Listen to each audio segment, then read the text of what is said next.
ಜೀವನದಲ್ಲಿ ತಿಳಿದುಕೊಳ್ಳಬೇಕಾದ ಮುಖ್ಯವಾದ ವಿಷಯವೇನೆಂದರೆ, ನಿನ್ನ ಸಮಯ ಬರುವವರೆಗೂ ಕಷ್ಟಗಳನ್ನು ಸಹನೆಯಿಂದ ಸಹಿಸಿಕೊಳ್ಳಬೇಕು.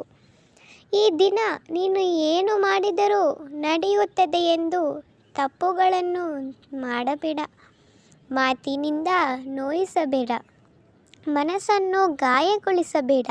ಚೆನ್ನಾಗಿ ನೆನಪಿಟ್ಟುಕೋ, ಕರ್ಮ ಸಿದ್ಧಾಂತ ಅನ್ನುವುದು ಒಂದಿದೆ. ಅದು ನಾವು ಕೊಟ್ಟಿರುವುದನ್ನು ಮರಳಿ ಕೊಡದೆ ಅಸಲಿಗೆ ತೆರವುವುದಿಲ್ಲ. ನಂಬಿಕೆ ಅನ್ನುವುದು ಮನುಷ್ಯರ ಮೇಲೆ ಇರಬೇಕೇ ಹೊರತು ಇತರರು ಹೇಳುವ ತಾಡಿ ಮಾತುಗಳ ಮೇಲೆ ಅಲ್ಲ. ನಿನ್ನ ಸುತ್ತಲೂ 100 ಜನರಿದ್ದರೂ ನಿನ್ನ ಒಂದು ವಿಶೇಷತೆ ನಿನಗೆ ಇದ್ದೇ ಇರುತ್ತದೆ. ಆ ವಿಶೇಷತೆ ಒಬ್ಬರು ಹೊಗಳುವುದರಿಂದ ಬೆಳೆಯುವುದಿಲ್ಲ ಮತ್ತು ಒಬ್ಬರು ತೆಗಳುವುದರಿಂದ ಕಡಿಮೆ ಆಗುವುದಿಲ್ಲ. ಆಸೆಗೆ ಅಂತ್ಯವಿರುವುದಿಲ್ಲ, ಹಣಕ್ಕೆ ಪದ್ಧತಿ ಇರುವುದಿಲ್ಲ. ಇವೆರಡರ ಹಿಂದೆ ಕೂಡಿದ ಮನುಷ್ಯನಿಗೆ ಮನಃಶಾಂತಿಯೇ ಇರುವುದಿಲ್ಲ. ಜೀವನವನ್ನು ಅರ್ಥ ಮಾಡಿಕೊಂಡವರು ಹೆಚ್ಚಾಗಿ ಒಂಟಿತನವನ್ನೇ ಇಷ್ಟಪಡುತ್ತಾರೆ. ಏಕೆಂದರೆ ಈ ಪ್ರಪಂಚಕ್ಕೆ ನಾವು ಒಂಟಿಯಾಗಿಯೇ ಬಂದಿರುವೆವು ಮತ್ತು ಒಂಟಿಯಾಗಿಯೇ ಹೋಗುವೆವು ಎಂದು ಅರ್ಥ ಮಾಡಿಕೊಂಡಿರುವರು ಅಂತಾರೆ.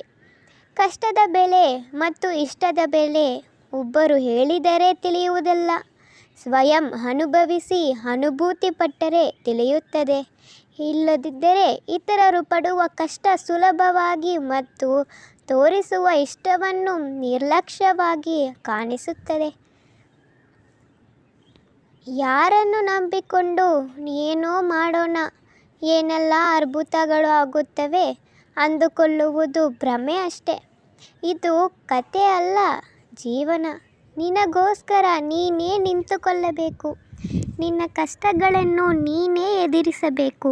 ನಿನ್ನ ಕಷ್ಟಗಳಿಗೆ ಮತ್ತು ಸುಖಗಳಿಗೆ ನೀನೇ ಜವಾಬ್ದಾರಿ. ಇಲ್ಲಿ ಯಾರನ್ನು ದೂರುತ್ತಾ ಕುಳಿತುಕೊಳ್ಳಬೇಕಾಗಿಲ್ಲ. ನಿನ್ನ ಜೀವನದ ನಿರ್ಮಾಣ ನಿನ್ನಿಂದಲೇ ಆರಂಭವಾಗಲಿ. ಸಮಯವು ನಿನಗಾಗಿ ಕಾದು ಕುಳಿತಿಲ್ಲ, ಕಾಲವು ತಿಳಿಸುತ್ತೆ. ಬೆಟ್ಟದೆತ್ತರದ ಭವಿಷ್ಯ ನಿನ್ನ ಕಣ್ಣ ಮುಂದೆ ಇದೆ. ಭವಿಷ್ಯವನ್ನು ರೂಪಿಸಿಕೋ. ಕಷ್ಟಗಳು ಬರಬಾರದು ಎಂದು ಬಯಸುವುದಲ್ಲ, ಬಂದರೂ ಎದುರಿಸಿ ಮುಂದಕ್ಕೆ ಹೋಗಬೇಕು. ಕಷ್ಟಗಳು ಬೇಡವೆಂದರೂ ಬಂದೇ ಬರುತ್ತದೆ. ಇದು ಯಾರಿಗೂ ಹೊರತಾಗಿಲ್ಲ. ಸಹನೆ ಮತ್ತು ಧೈರ್ಯದಿಂದ ಮುಂದೆ ನಡೆದಾಗ ಪ್ರಕೃತಿಯು ಸಹಕಾರ ಇರುತ್ತದೆ. ಇದೇ ಪ್ರಕೃತಿಯ ದಾರ. ಯಾವುದೇ ವಿಷಯದಲ್ಲಿ ಯಾರ ಮೇಲೂ ಆಧಾರ ಪಡಬೇಡ. ಒಂದು ಬಾರಿ ಕೇಳಿದರೆ ಸಹಾಯ, ಅದೇ ಪದೇ ಪದೇ ಕೇಳಿದರೆ ನಿಸ್ಸಹಾಯ. ಸಾಧ್ಯವಾದಷ್ಟು ಇತರರ ಸಹಾಯವಿಲ್ಲದೆ ಬದುಕುವುದನ್ನು ಕಲಿ. ಆಗಲೇ ನಿನ್ನ ಮೇಲೆ ನಿನಗೆ ನಂಬಿಕೆ ಮತ್ತು ಇತರರಿಗೆ ನಿನ್ನ ಮೇಲೆ ಗೌರವ ಬೆಳೆಯುತ್ತದೆ. ಜೀವನ ಆಸೆಯಿಂದ ಅಲ್ಲ, ಆಶಯದಿಂದ ಬದುಕಬೇಕು. ಇಲ್ಲಿ ಬದುಕಬೇಕು ಎಂದರೆ ಹೋರಾಟ ಬೇಕು. ನಿನ್ನ ಯಶಸ್ಸಿಗೆ ಇಲ್ಲಿ ಭಯಪಟ್ಟರೂ ಬಳಲಿದರೂ ನಮ್ಮ ಜೀವನ ನಮ್ಮನ್ನು ಈ ಪ್ರಪಂಚದಿಂದ ದೂರ ಮಾಡುತ್ತೆ.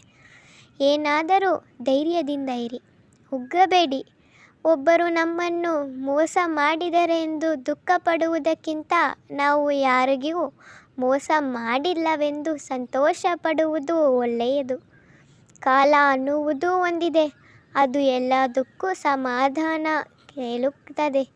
ಬೀಳುವೆನೋ ಎಂದು ಭಯಪಟ್ಟರೆ ನಡಿಗೆ ಬರುವುದಿಲ್ಲ, ಹಾಗೆ ಸೋಲುವೆನೋ ಎಂದು ಭಯಪಟ್ಟರೆ ಯಶಸ್ಸು ಸಿಗುವುದಿಲ್ಲ. ಫಲಿತವನ್ನು ನೀನು ನಿರ್ಣಯಿಸಬೇಕು. ಪ್ರಯತ್ನಿಸುತ್ತಿದ್ದರೆ ಫಲಿತ ತಾನಾಗೇ ಬರುತ್ತದೆ.